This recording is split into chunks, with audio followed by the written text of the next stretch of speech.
Hello, I'm Nikki Owen. I'm Head of Professional Practices at Crowe, and this is our third episode of A Life Cycle of a Partner. And this episode is all about retirement. When you're retiring, I think there's three key things you need to think about. One is timing. When are you actually going to retire? What's next? Is it consultancy, hobbies, non-exec directorships? What does it look like? And also, how are you going to fund that retirement? And today I'm with Louis Baker, former partner at Crowe, Natalie, who works in our private client team, and Phil Smithies from our financial planning team. So turning to you, Phil, initially, what should a partner be thinking about as they're approaching retirement? Well, there's a combination of factors. I think obviously the finance is a key thing, but before you focus on the finance, actually take that step back around what is it that you want to do. We have an array of partners, some who really fear retirement, which to me is a bit alien, but it is quite a cliff edge if you've been working for 40 years and you're driven to suddenly stop on the 31st of March and the 1st of April you wake up and you think, what do I do next? So planning and thinking about what you're going to do and what retirement looks like. So to your point, whether that's taking on non-exec roles, whether it's taking on consultancy roles, or whether, as per my plan, to do nothing and enjoy your retirement. And for a lot of people, it's a combination of those things. Because that helps to shape actually what will you then need from a financial perspective to meet your lifestyle requirements. And that planning piece is also important, because if you're a partner, you might be quite high earning, and then suddenly your income is going to drop quite considerably. But when that income drops, you are not paying huge amounts of tax. You're probably not paying your mortgage anymore. You're not paying commuting costs. You're not funding pensions. You're not funding ISAs. So actually getting sight of what your sort of expenditure requirements will be at retirement is a really worthwhile exercise. And you'll probably find that that figure is a lot less than you think it would be. And again, that then gives you a focal point around which you can begin to structure and plan your finances to meet those needs. And Louis, did you follow that approach that Phil's sort of suggesting here? Did you look at actually what your expenses were, or did you just... Well, I can relate to what Phil's saying in terms of, firstly, income going down and expenses also going down in terms of kids almost off the hand, mortgage gone, things like that. I think I was in a position where I was confident I would have enough saved for my retirement, and therefore going through the exercise of calculating how much I was going to spend each month was a bit of a challenge to go to that level of detail. Yeah, I don't think any of us really want to go on a line-by-line basis of what we actually spend our money on. Well, I can't used to keep a little book. When you were looking at retiring, what made you feel that it was the right time? I think it was a case of knowing there were things I wanted to move on and go to do, and I wanted to be doing it at a time when I'd got health, energy, finance in place. My father, on the male side of my family, my father was the first of 4 generations to reach age 60. So he was the first one of 4 generations to even have a retirement. His health was in pretty good shape through to him roughly age 75. And he was pretty active until then. And thereafter, everything was becoming more of a challenge every year. And so you know that there's at some point in time, you don't know when in the future, the quality of life is going to change, and I wanted to have as long a window as I could to enjoy the things I want to do.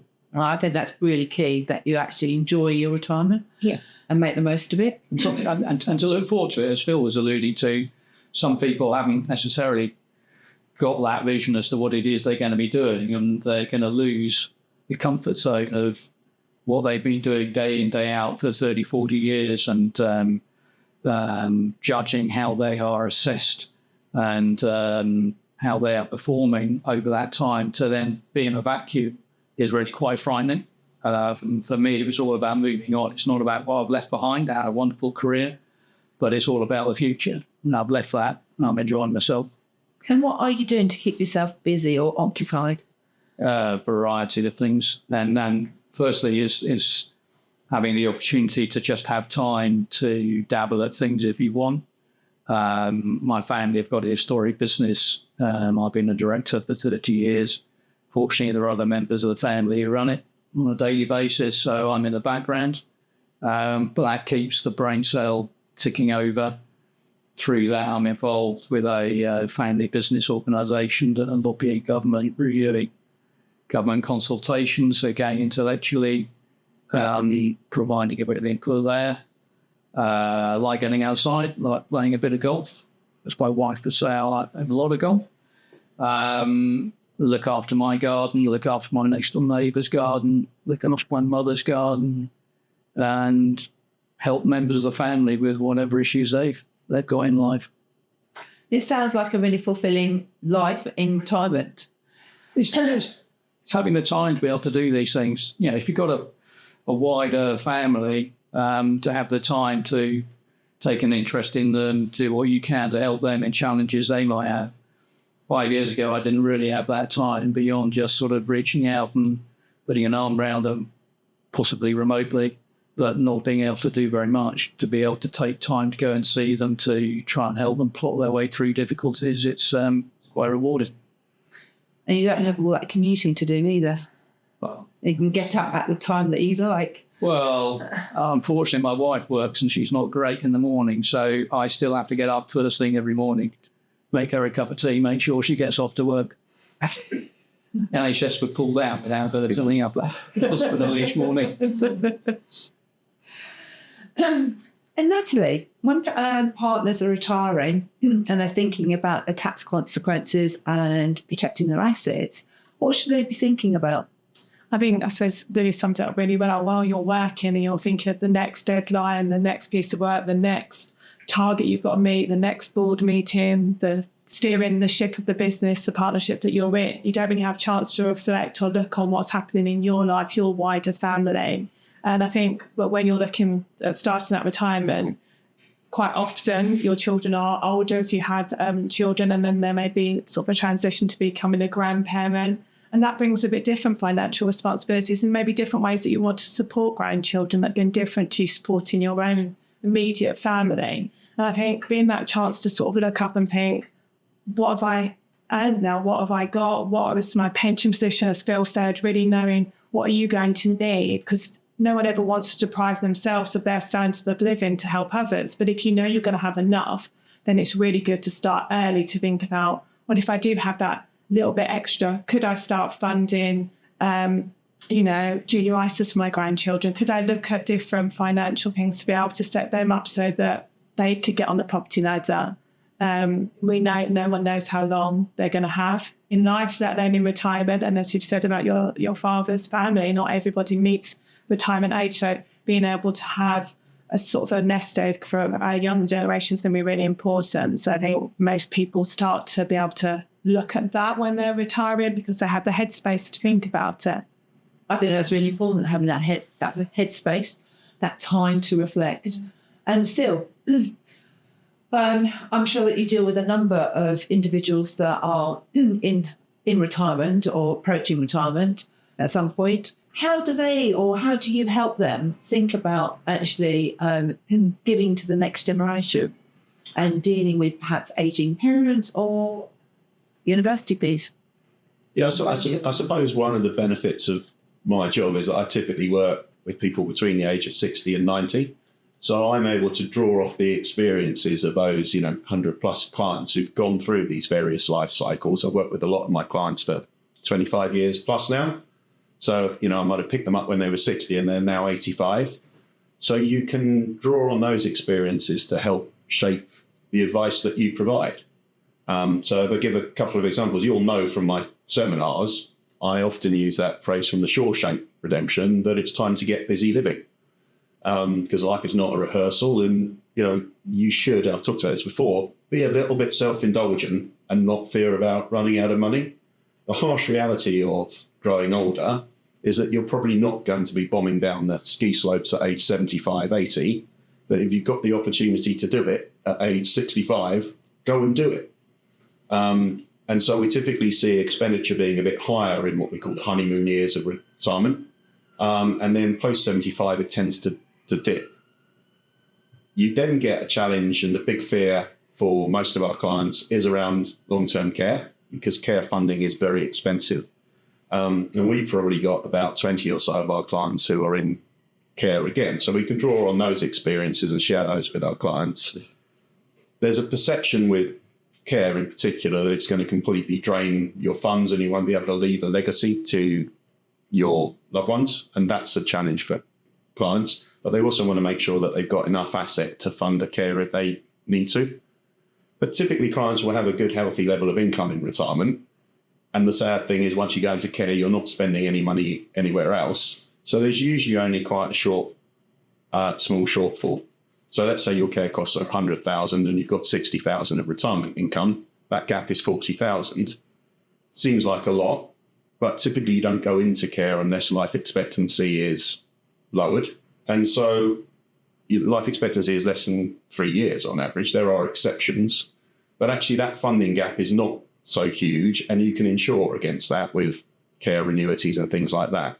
So I think that's the thing that challenges my clients. I don't know if Louis given too much thought to this yet because he's in the early part of retirement. But that's one of the big challenges for my clients is a sort of over fear, if you like, of care costs and things further down the line, and not enjoying their retirement perhaps to their detriment. Yeah, I think there's also that issue. If you're retiring and you've got aging parents, you've then got the time to spend with them. And at the same time, you're seeing actually how much it costs. And, I need to have sufficient funds so that my children and my family don't worry about the funding costs for me, for us as individuals going forward. Yeah, I can relate to that. So I've got power of attorney over my mother, who's 90, and dementia suffering. And we've just got full-time care in at home for her, so I can relate to the costs that Phil is referring to. Again, it's a delight to have the time to be able to go up and help provide support not only to her, but to the carers. And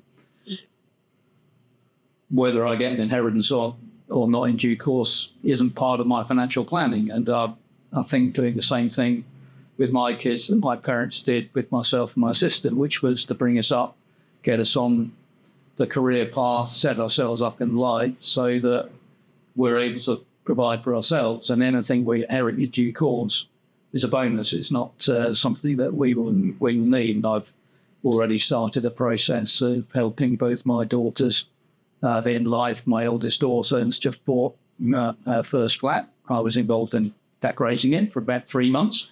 But she did get help from mum and dad to be able to afford to buy a flat in the first place.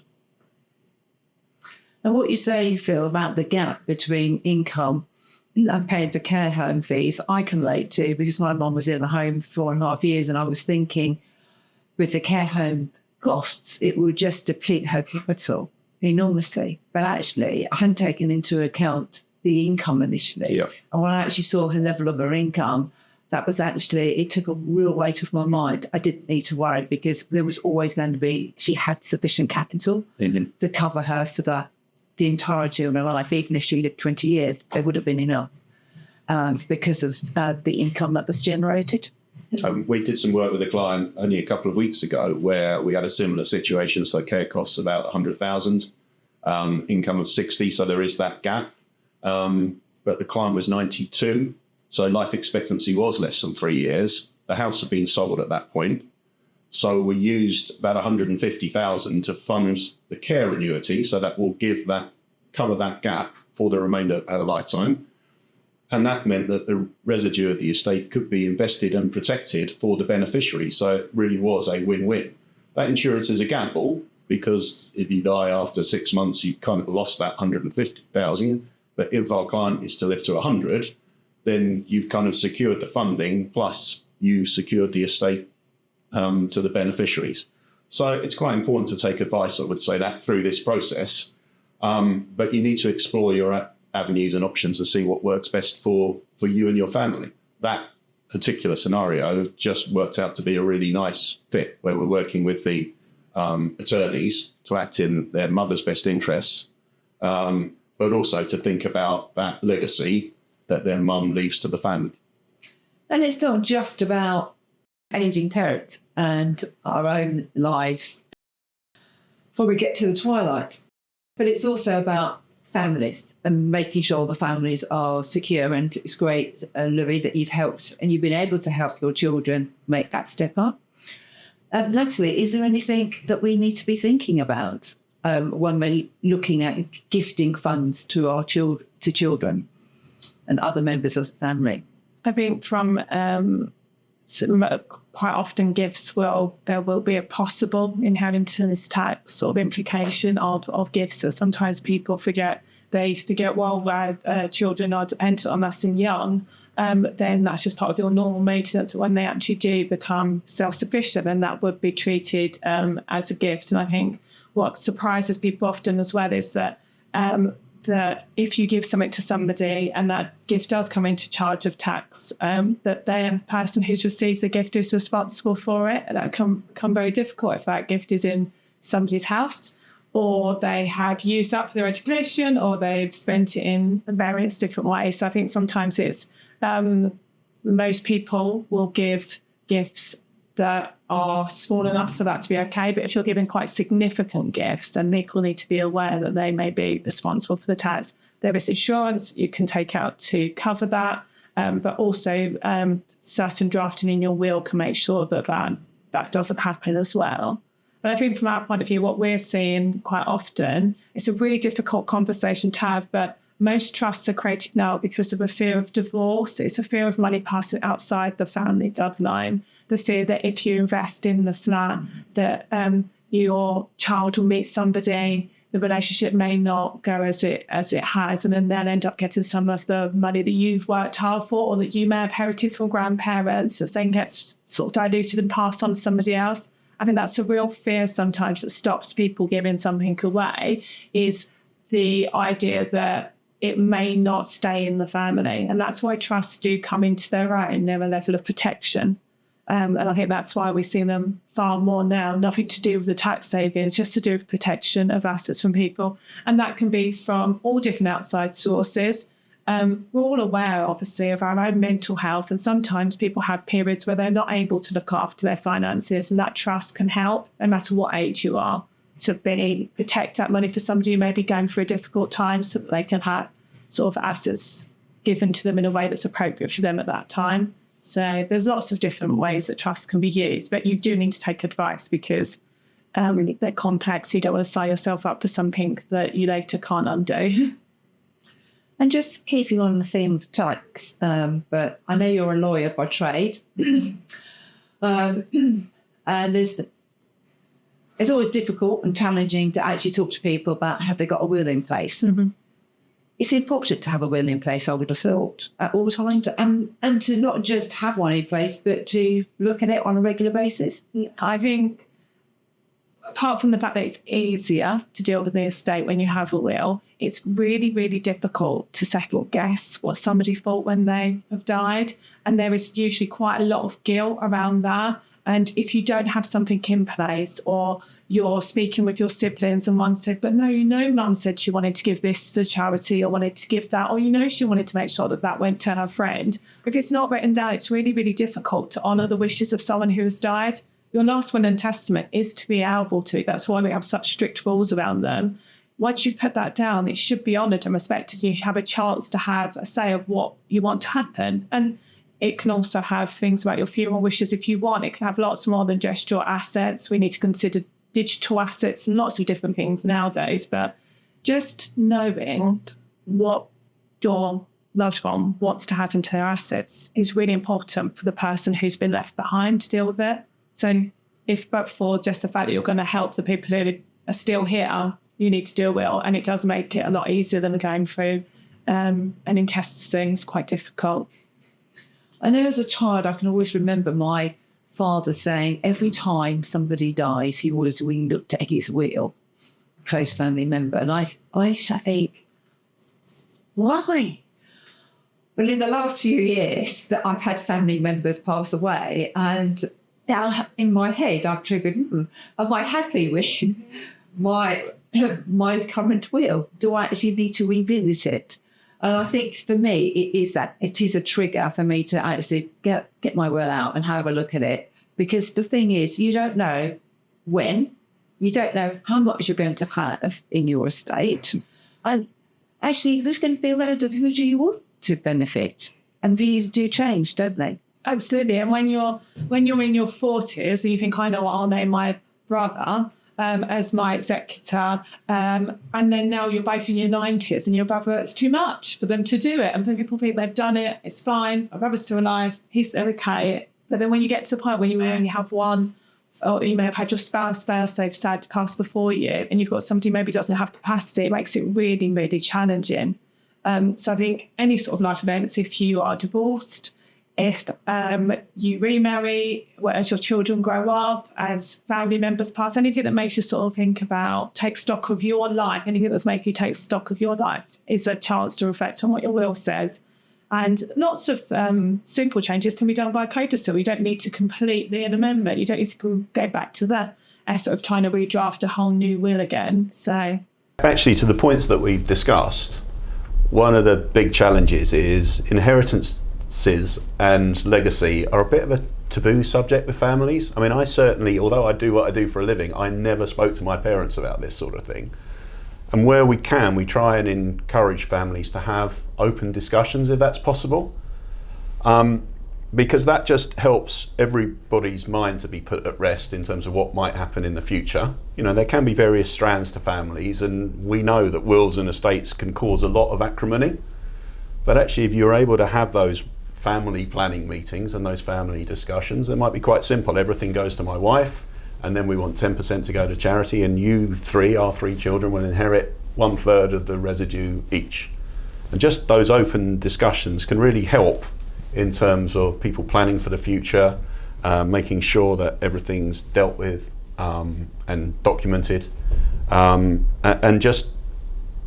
it just takes away some of the pressures and concerns as to who might get what in the future, and does that cause arguments among the family, etc. I mean, I certainly know that I preached to people for a long time about making a will, and some of the best money I spent was making a will, because when you come out of that solicitor's office, you just feel as though it's done now, it's boxed off, and you don't need to worry about it. Yes, you do need to review it on occasion, but it's nice. Reviewing is easier than the first step. The step. barrier is broken when you've got your will in place. Amending it emotionally is easier than making it in the first place. Yeah. Because generally you're just tweaking it. Usually. And you know, there can be lots of complexities with families, particularly with second marriages and things like that, where, you know, there can be a lot of doubt, and sometimes that doubt and uncertainty creates family friction. So having that transparency, making sure that everybody gets looked after appropriately, those discussions can be really helpful. One of the advantages of having time in retirement is when I heard of an 85-year-old cousin of my mother and the inheritance she received from her husband.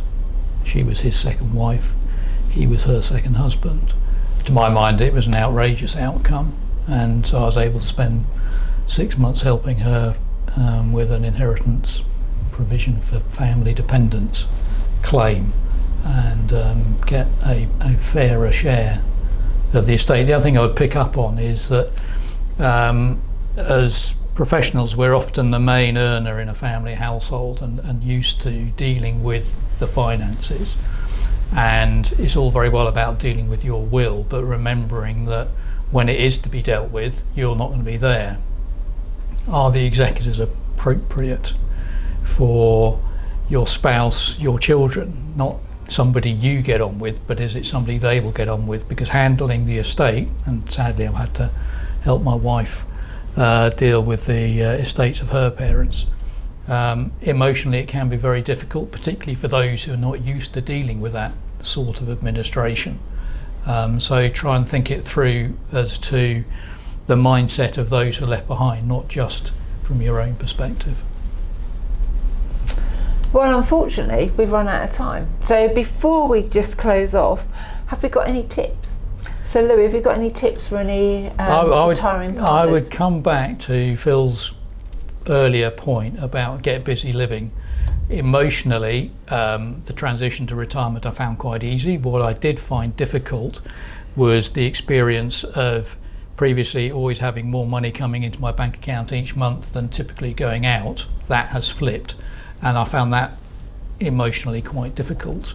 And I was also worried about how much I needed for the future, so my wealth was still accumulating. I have just come back from a ski trip, so I'm trying to make sure I carry on doing that till 75, Phil. I've just come back from a golf trip, going off to Sri Lanka with my wife to visit my daughter. There's life to get on with whilst we still can.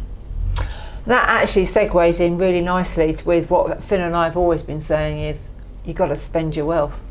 Yeah, that's for us. That's the biggest challenge because of the age demographic of my client.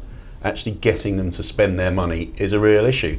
Not least because a lot of them are generationally quite frugal, so they're not used to self-indulging. They understand the value of money, so spending money on holidays and getting busy living is almost alien to them, especially when you've got no new money coming in.